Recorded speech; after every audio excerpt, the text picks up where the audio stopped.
You're listening to the Cyberwire Network, powered by N2K.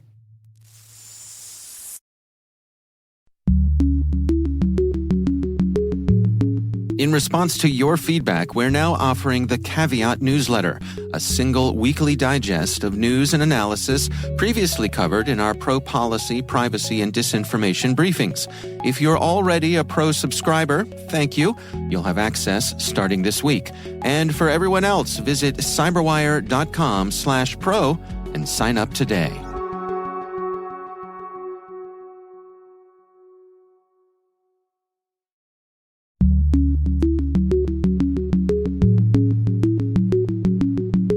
Cyber insurance actually is pretty broad, but now they're trying to think about what sorts of systemic events might happen that they should exclude from policies because insurers can't withstand a catastrophic event that could affect many policyholders at once. Hello, everyone, and welcome to Caveat, the CyberWire's privacy, surveillance, law, and policy podcast.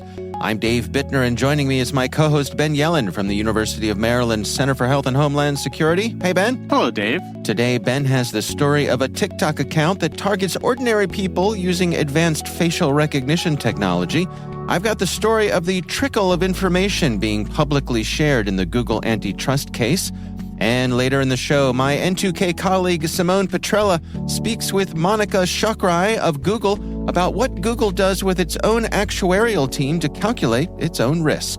While this show covers legal topics and Ben is a lawyer, the views expressed do not constitute legal advice. For official legal advice on any of the topics we cover, please contact your attorney.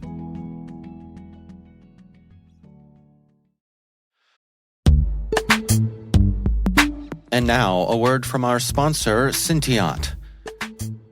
As an 8A hub zone minority and woman-owned small business company, Syntiot specializes not only in software engineering, but in artificial intelligence and cybersecurity as well.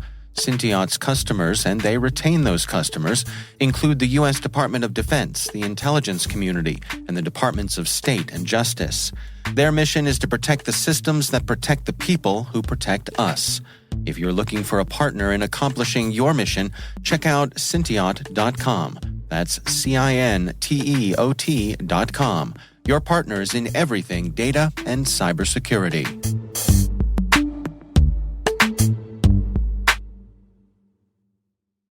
All right, Ben, we've got some good stuff to share this week. You want to jump things off for us? You want to jump right in? Let's jump things off for us.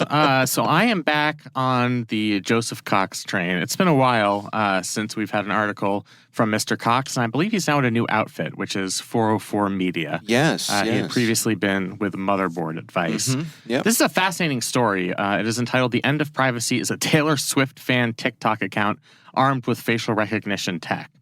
So it's about what seems to be a troll TikTok account. It has 90,000 followers, and this person is doxing ordinary and otherwise anonymous people on the internet. And he is doing so through the use of readily available facial recognition technology. He's using this to create content, to really give a lot of information on people who did not consent to giving that information out publicly. And it's become, obviously, a very popular account that is still up on TikTok despite many complaints about it. So basically what happens is somebody will screenshot a video.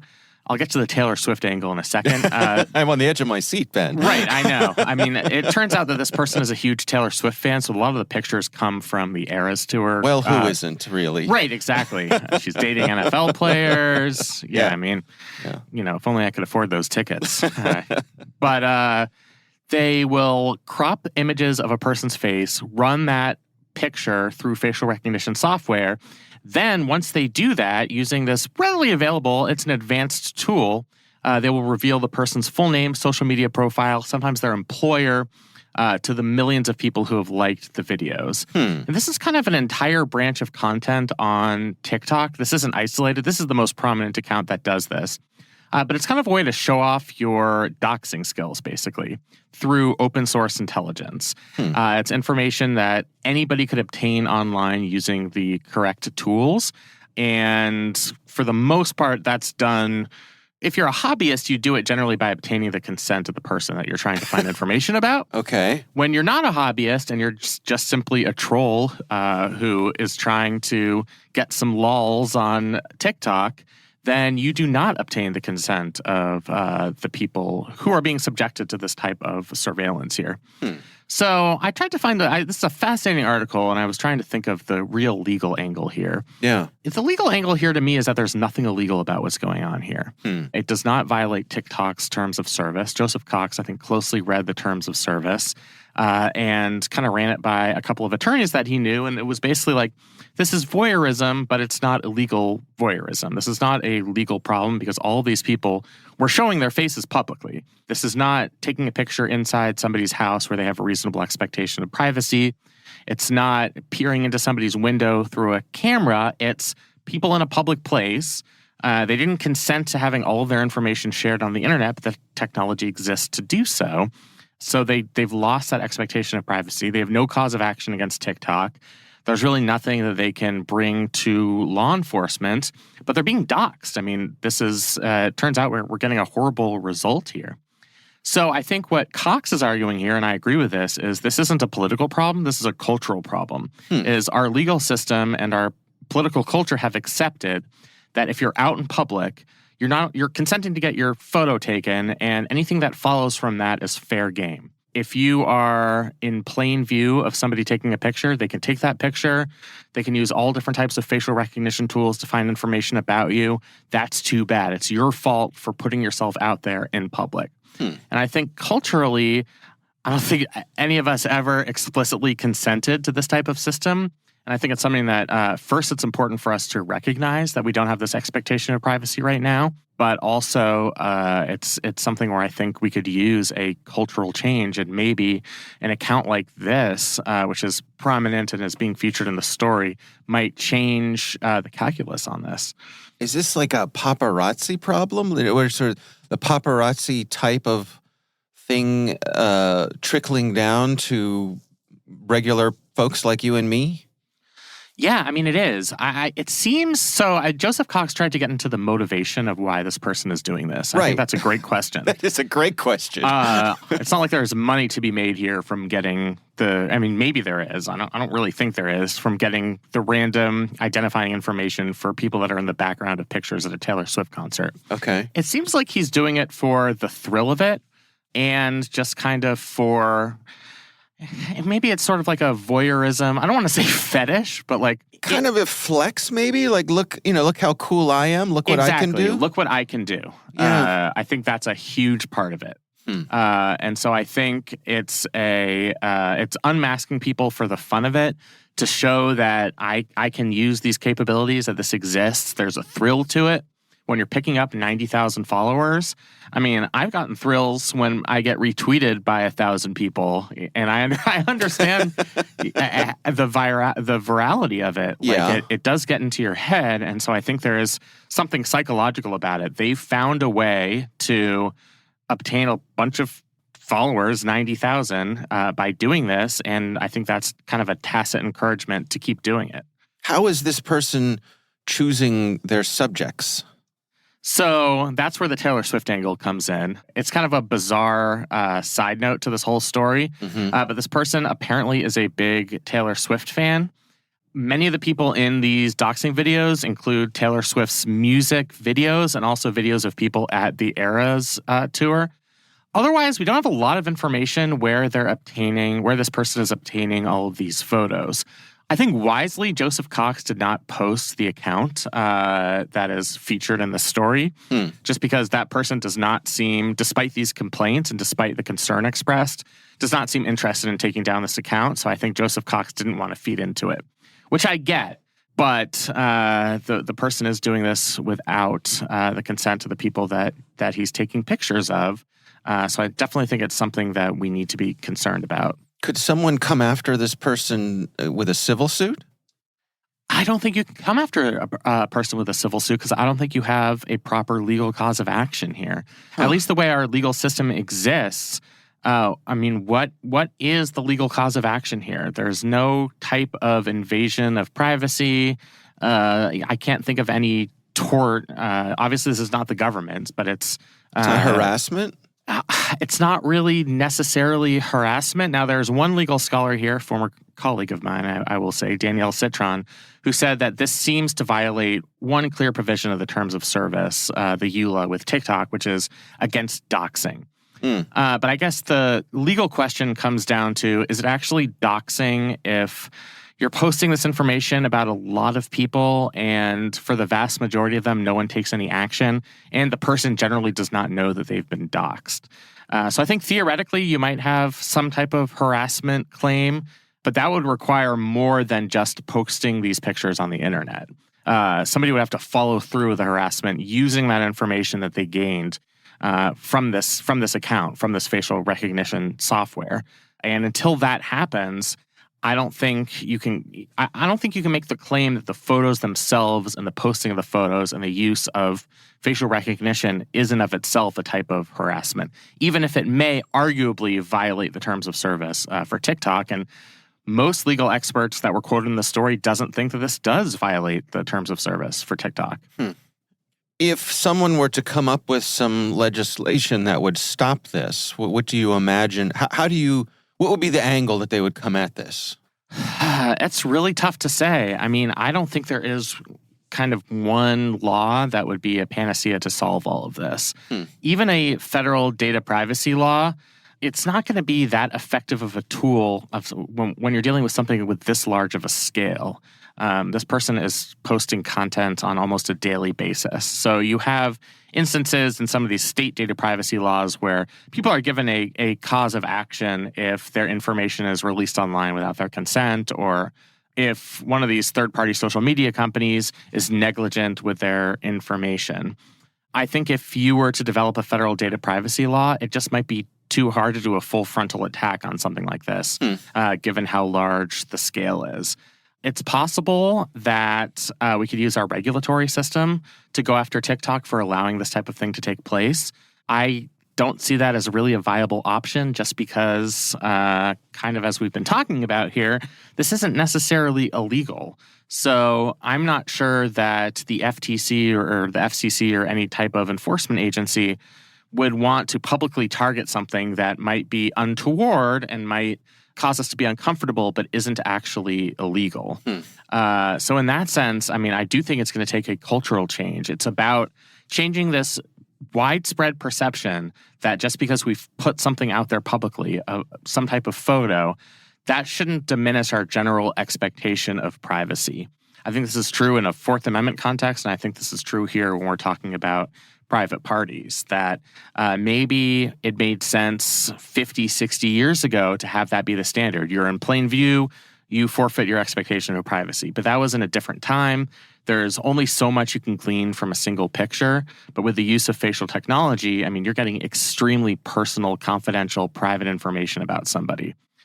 So I think this is something that just we have to recognize as a culture and something that we have to change. What about if someone, for example, had the right to demand removal of their image? That would be good. Right now, there are a few states where there's even a mechanism to do that.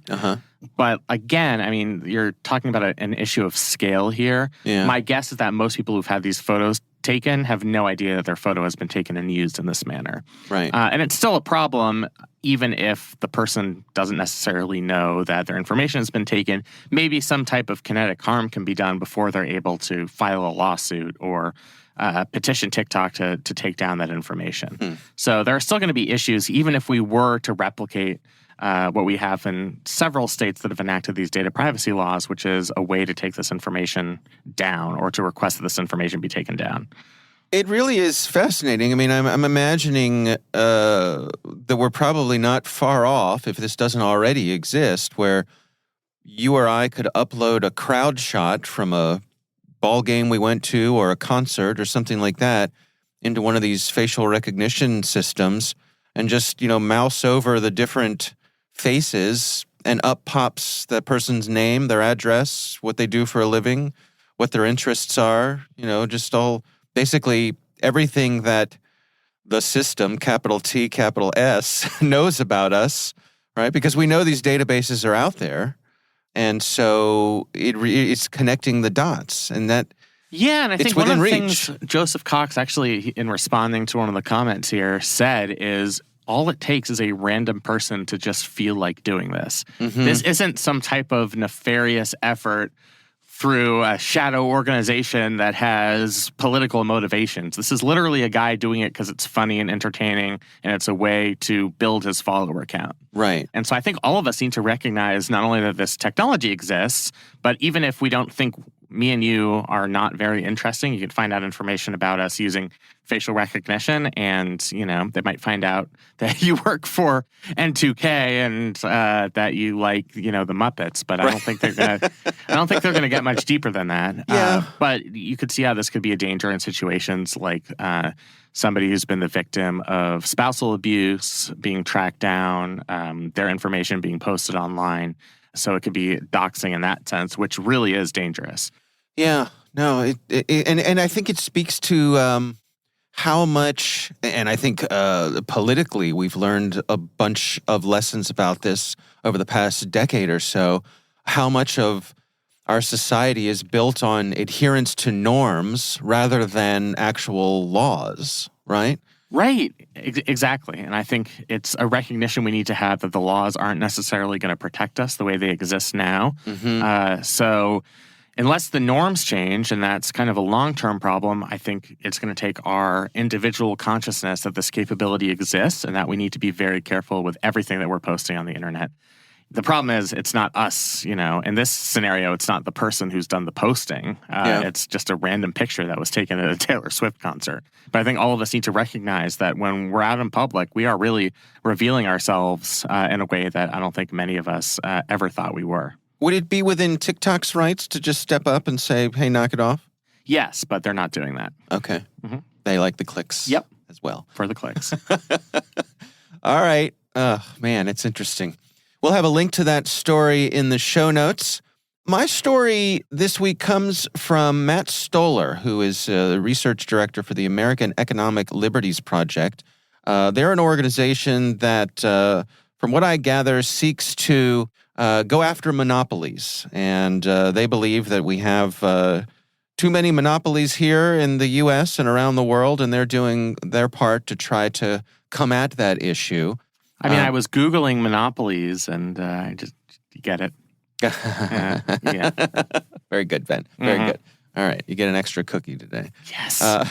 So Matt has a newsletter called The Big Newsletter, and he wrote an article focusing on the Google antitrust trial that is going on right now. And he contrasts what's going on with the Google antitrust trial against what happened with the Microsoft antitrust trial back in the late 90s. And back then, much of the Microsoft trial was out in the open, was out in public. We had testimony from folks like Bill Gates. We had just reams and reams of documents that were publicly shared. And evidently, that is not happening here in the Google trial. The judge here, Amit Mehta, they actually quote him in a pretrial hearing in August. He was speaking to Google's attorneys, and he said, "Look, I'm a trial judge. I'm not anyone that understands the industry and the markets in the way that you do. And so I take seriously when companies are telling me that if this gets disclosed, it's going to cause competitive harm. And I think it behooves me to be somewhat conservative in thinking about that issue because, I can't see around every corner." And evidently, the way that this judge has approached this trial is to be deferential to Google. At least that's the way that Matt Stoller describes it. And of course, he has his bias when it comes to this sort of issue. But the way he's describing it is that the judge is being unreasonably deferential to Google, and that is a public harm because we're not getting to see the inside of what's going on this trial, and there's a lot of information in something like this that should be publicly shared, and it's not. What's your take on this, Ben? I mean, it's one of those things where a party is going to use every advantage it can think of in the courtroom, and I think Google knows that this would be a very public trial. The Microsoft one was highly publicized. There were protests surrounding it. It was just a very public event, and I think Google knows that as the sort of Goliath in this situation, that any type of visibility into Google's trade practices is going to reflect poorly on them in the court of public opinion. Right. I think what's concerning here is that the judge has been so deferential. I'll note, by the way, that this judge, Mehta, just incidentally, I don't know how this has to do with anything necessarily. I just find it interesting. He's done a lot of the criminal trials for the January 6th defendants. Huh. So he's become pretty prominent. He's actually given out some of the stronger sentences in those January 6th trials. Interesting. But yeah, I mean, I do think he's being probably unduly deferential here. I'm sure there are certain things that would come up in this case that would really hurt Google's competitive practices. But we're also talking about a case that's grounded in anti-competitive practices. Right. So in some sense, I think the public deserves to know, if we're going to bring this litigation in the first place, what those practices are, even if it might hurt Google's position in the marketplace. So yeah, I do think he's being unduly deferential here. I certainly understand the impulse, and I understand why he would want to be conservative in safeguarding that information. But I do think, like Matt Stoller is saying here, this is a bit of a disservice to the public, who deserves to have information about this tech behemoth that's dominating the industry. Matt Stoller is also pointing blame at the Department of Justice here, that's saying that the trial team from the DOJ should be pushing harder with the judge to make these things publicly accessible.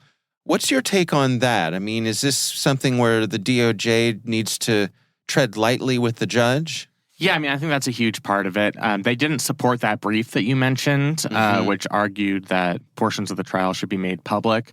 I think this is about just not putting themselves at a disadvantage with the judge. It's just something you have to weigh in these cases.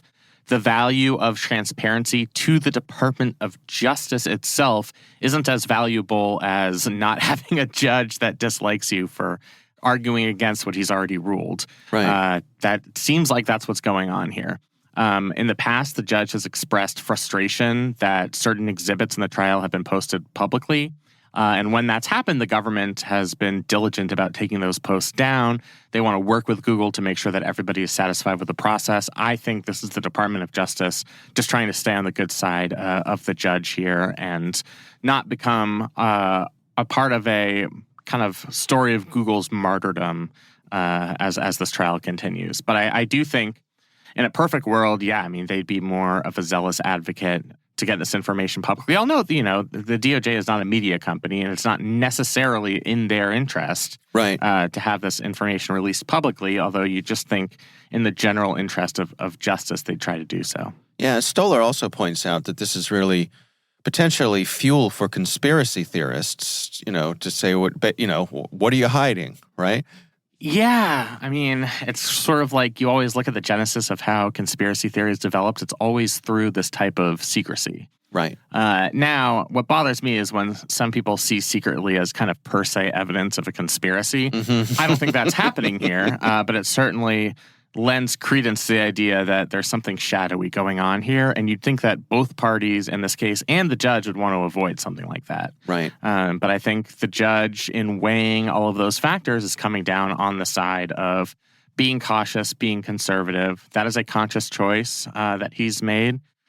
I'm not sure that it is in the public interest, but it's just something that he thought would be the best way to carry on with this trial. Yeah. And he's a judge. He's the judge. He gets to choose, He right? gets to make the decisions. We don't. Right, it's his courtroom. All right, well, we will have a link to that story in the show notes. And of course, we would love to hear from you. If there's something you'd like us to discuss here on the show, you can email us. It's caveat@n2k.com.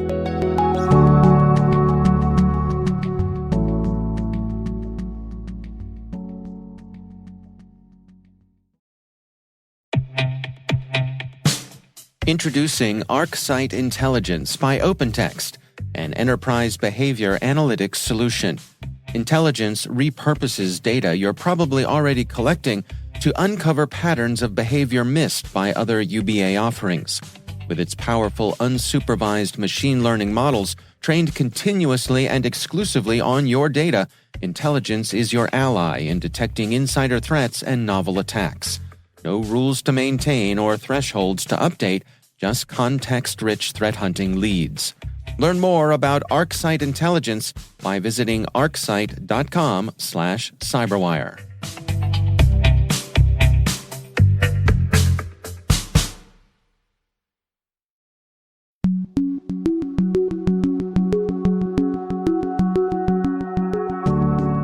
Ben, my CyberWire colleague Simone Petrella recently had a conversation with Monica Chokrai. She is from Google. They met up at the MWise 2023 Cybersecurity Conference and talked about a bunch of things, some of the challenges in the industry from Google's perspective, and specifically some of the things that Google does with its own actuarial team to calculate its own risk. Here's Simone Petrella speaking with Monica Chokrai. So maybe to kick that off, because I had no idea Google did anything related to insurance. Tell us a little bit about what your roles are as it pertains to insurance, Google, and Google Cloud. Absolutely. So I have a couple roles in Google, mostly due to the way Google's structured. You can wear a lot of different hats and do a lot of different things. The first thing that I do, which is not directly related to Google Cloud, is I actually lead Alphabet's actuarial team. So we quantify risk to understand the risk within Google, and we use that for insurance purchasing decisions. Second, I lead risk and insurance for Google Cloud, as I mentioned earlier, and that role is more of a risk manager role, so trying to understand the cloud business, the risk that it presents, and making sure I translate that to our insurance policies. The third one, which is more relevant to customers within the Google Cloud space, is I lead a program called the Risk Protection Program that offers cyber insurance to Google Cloud customers and is really trying to bring the cyber insurance industry forward. Now, that's really interesting. Now, before we get to that, because I want to come back and talk about it, but how unusual is it for a company that's not Google to have their own actuarial team that's actually collecting data to sort of compare against their own purchasing power? That's a great question. So very unusual, highly unusual. The reason that Google has, or the reason that I would attribute to Google having an actuarial team, is that our risk manager, Lauren Nickel, who runs all risk and insurance for Alphabet, is an actuary himself. And so coming from an actuarial background, you can understand the power that actuaries can bring to helping make insurance purchasing decisions. But when you look at risk managers across the board, other tech companies, other large companies, generally speaking, a lot of times actuarial functions are outsourced. What we've found within Google is that we started as a team that was trying to better understand risk, again, for insurance purchasing decisions. But risk quantification as a field and as a discipline is really gaining a lot of traction within the cyber insurance space, within the cybersecurity space, across the board. And so we actually work with a lot of different product areas within Google as well, so that we better understand their risk, they better understand their risk, and that we can translate that. So it's a growing team, and it's interesting to have internal. So I think to start on the kind of realities of the insurance industry and the market, because that's kind of one of the areas where risk quantification has become so critical and important as companies are really struggling in the current state of the market to either retain policies or get new policies for cyber insurance. Can you just tell us a little bit broadly about what that landscape looks like now and where do you see it going? Yeah, absolutely. So cyber insurance market, as you've mentioned, has been through quite a bit. It's an immature industry within the insurance space. And you can tell that because coverage is changing daily, premium is changing daily. They're still, or maybe not daily, but regularly, yeah. Right? And so they're still at a point where they're trying to mature the coverage and make it more stable over time. I think as many know, no surprise, 2020, 2021 ransomware became a big issue for the insurance industry. Prior to that, the way, as an actuary, the way that I would explain the way they were looking at cyber insurance was that it was a low frequency, high severity line of business. As soon as the ransomware epidemic started happening, it became a higher frequency, lower severity line of business. And so that really messed up pricing. Yeah. Years ago, they struggled to sell insurance. They were trying, or cyber insurance. They were trying to convince buyers of the need. And then suddenly we're now in a market where it's hard to actually buy the coverage, right? Yeah. So it's been through quite a bit. In terms of trends, I think there's a growing trend to get better data that is more directly related to the risk and that also comes from some sort of a scan, whether it be internal or external. That's a big trend we're seeing in the market. The other big trend, which as a risk manager or buyer of insurance, I'm not a huge fan of, is that in order to sell the coverage, they started including everything in it. There's a misperception from my perspective that cyber insurance doesn't cover claims. That comes from the fact that other insurance policies, like property policies, had cyber embedded into them, and there were exclusions that became court cases over the years. Cyber insurance actually is pretty broad, but now they're trying to think about what sorts of systemic events might happen that they should exclude from policies because insurers can't withstand a catastrophic event that could affect many policyholders at once. And so that was a very long answer, but we're starting to see more exclusions pop up. So is it fair to say that evolution of where we are in the market is kind of the reason that, companies and risk managers who are actually charged with getting cyber insurance policies for their organizations are looking at much longer audit reports, questionnaires, just to be able to provide the baseline data to even potentially qualify for a policy? Yes, it's not necessarily exclusion driven. It's driven by the uptick in claims. And so insurers come out ahead compared to others based off of risk selection. So those that can select the best risks do the best over time. And so what happened is as losses started to uptick quite a bit, they started to ask a bunch of more questions. Suddenly you normally have, let's say, a 40-page PDF that has a bunch of questions that was standard. And then with the ransomware epidemic, ransomware supplemental applications started coming up, and you're getting different ones from every single company, and it's been really tough. Yeah. Well, and so then on the reverse, even from my experience and background in the cybersecurity industry, there's kind of the vendor side of this, which is the holy grail is how can you think about being part of the quantification of risk in one of those questionnaires that gives actuaries and insurance providers enough comfort and visibility to be able to either issue a policy or potentially, give you a better deal on a premium. Yeah. Is that something we're still seeing, and are you seeing any kind of progress on that side today? Yeah, absolutely. So I think that there's an interest across the board for most security providers or most technology providers really to enter into that work stream from a quantification perspective. What we're seeing is that there's an uptick of different providers being used, but in order for an insurance company or an actuary to make use of that data, a couple things have to happen. One, there has to be enough market share where enough of my policyholders are going to give me those metrics up front. And then I need enough time for the losses to come in to start to correlate how do these metrics actually impact losses, right? And so that first part up front actually restricts the number of providers that can really make a difference in that space because you need consistent data that you're getting the same way every time that you can then use. And that's a little bit harder. And I think where a lot of tech providers get tripped up is how do you convince the insurance market to utilize this tool that might not be used across the board? And each insurer has their own data collection that they're using to kind of track and monitor this. So it's not even like you can apply it to one insurer and then hope that it somehow translates to another. Exactly. That's right. There are certain vendors specifically with outside-in scanning. So the slogan might be like, see what a hacker sees, that are gaining traction in the market that are almost used, I can't say absolutely, but most insurers will use one or another provider that does some sort of outside-in scan, and there's a lot of traction there. The benefit there is that they don't need the customers to adopt those vendors. They can use them without the customer's consent, really.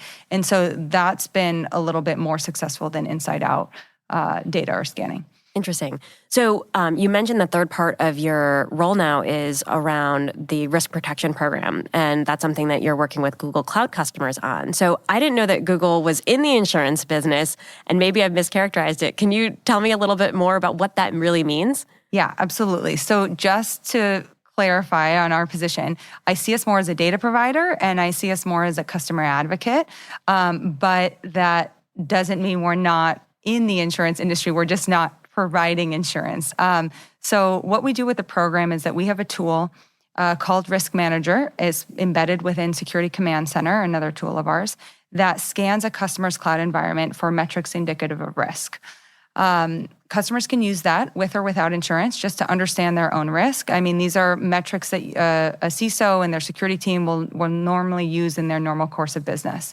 What we've done is that through a couple clicks, you can send that data directly to Allianz and Munich Re, and they'll start to use it to quantify the cyber insurance premium that they'll offer.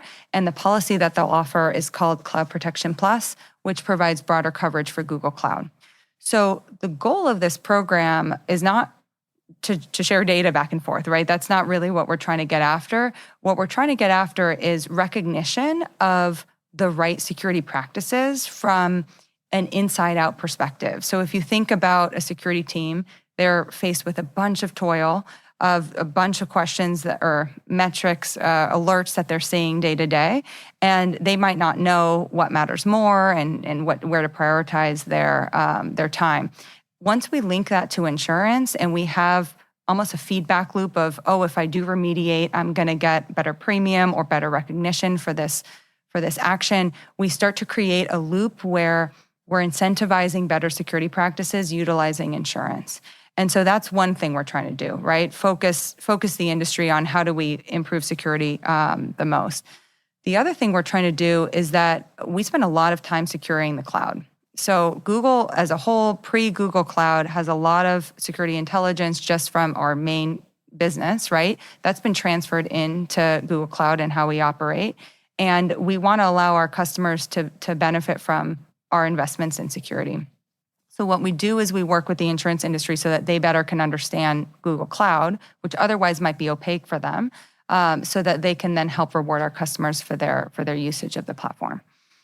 That makes a ton of sense. How much of that is also like a transfer of the risk too, since you've done so much work to secure the cloud for Google Cloud?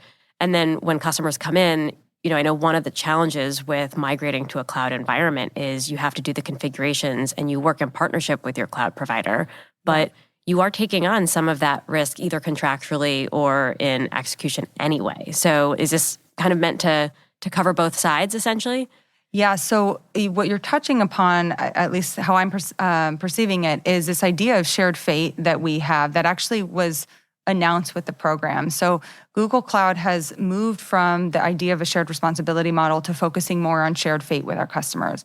What do we mean by that? Not only are we going to start with secure blueprints, as you've mentioned, so once they come on the cloud, setting them up securely from day one. We have security products and a security product suite that they can then use for their day-to-day. And then now with insurance, not only are we providing them with tools, but we're helping provide them with an outcome.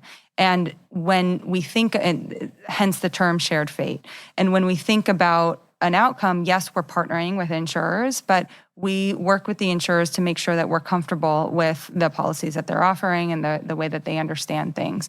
It's not a direct risk transfer from a Google perspective, but it's more of an investment to help bridge the gap in areas where there's friction in the market without our investment. And it's we're doing this ultimately for the ease of our customers.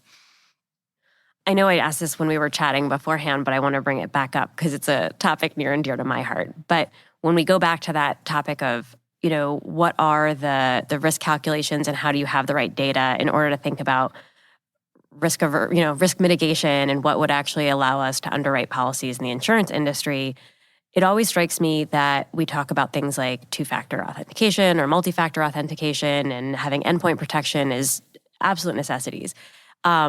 And we're even seeing that with some of the people side of things because we see questions on survey questionnaires for insurance around, do you have a training awareness program? Are you doing the baseline training to have a qualified team to implement these controls? But they're really still, to this day, yes or no questions. Do you see that changing at any point to provide more quantitative or even qualitative data to kind of help inform this actuarial challenge we have in cyber insurance? I do. I think when you talk about personnel in particular, I haven't seen much in the industry to date, and that's just, again, my experience, but I haven't seen much from a quantitative perspective enter that space.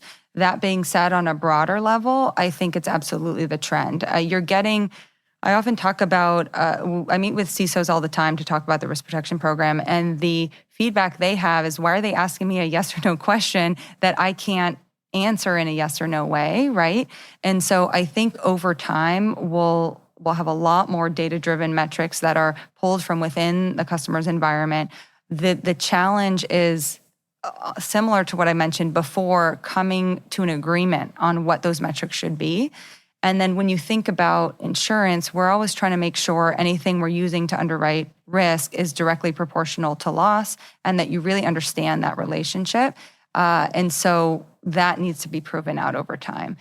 The way, as an actuary, we look at that correlation is, does it impact frequency? So for example, you think about a security program, the more secure you are, the less likely you are to have an event, so that impacts frequency. Or does it impact severity? Severity could be, I have backups, right? So if something happens, I'm more likely to get up and running because I have a backup. Whenever we're thinking about new metrics for the industry, if you can position it to them as this impacts frequency in this way or severity in that way, it's a little bit easier for them to digest and think about how to incorporate it. Yeah. But to the point that we've made earlier, you kind of have to make that point to every individual actuarial team within the various insurers, because there's not, as far as I know, a consolidated. Yes, that's right. Your friend in this would be brokers. So there are brokers that are working with insurers to help give them better understanding of what controls matter. For example, I think Marsh published the 12 top controls that insurers should care about, and they will help with that conversation and that dissemination of information. But it's the same point with brokers. There's a lot of different brokers out there. And so that there's not a one-to-one relationship, and there's not a group that's agreeing on exactly what to measure risk. Well, maybe we'll leave it here in that. What's the one piece of advice if someone could walk away and say, what's the one thing I need to do to kind of navigate what is often seemingly a really complex cyber insurance market? What would that be? It's a good question. So I think I would say try to provide as much information and transparency as possible, at least up front, to try to have that conversation and start early. Because insurers, when you're working with them, will actually give customers feedback like, oh, if you implement X, Y, and Z, we're happy to insure this risk. And so getting that information up front where you can have that time to implement the changes would be really helpful. And then also work with the insurance industry to show them what, if I'm a security professional or a CISO, what I think matters. Because in your individual insurance renewal, it might feel like extra work, but at the end of the day, if they continue to see that from CISOs in a organized approach, I think that will help generate more change. Great. Well, Monica, thank you so much for taking the time today. Really appreciate everything, and I hope you're enjoying the rest of your MWise conference. Thanks so much. MWise has been great, and really appreciate your time. Thanks.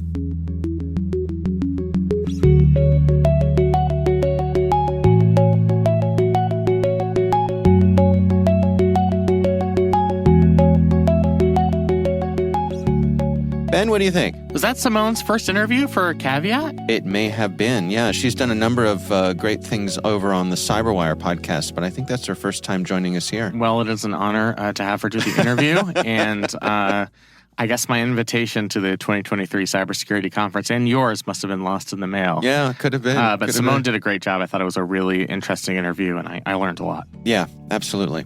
All right. Well, again, our thanks to Monica Chakrai for taking the time for us, and to Simone Petrella for sharing that interview with us.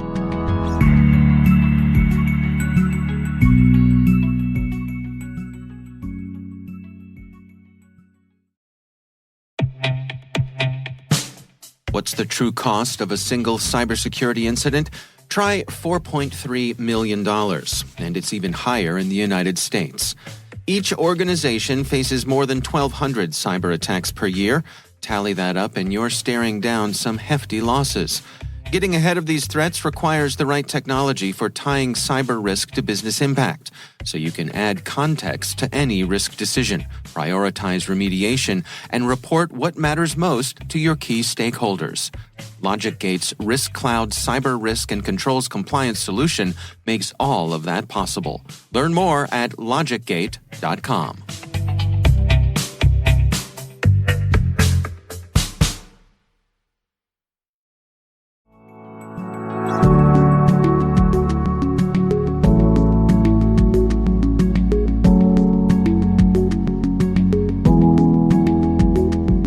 That is our show. We want to thank all of you for listening.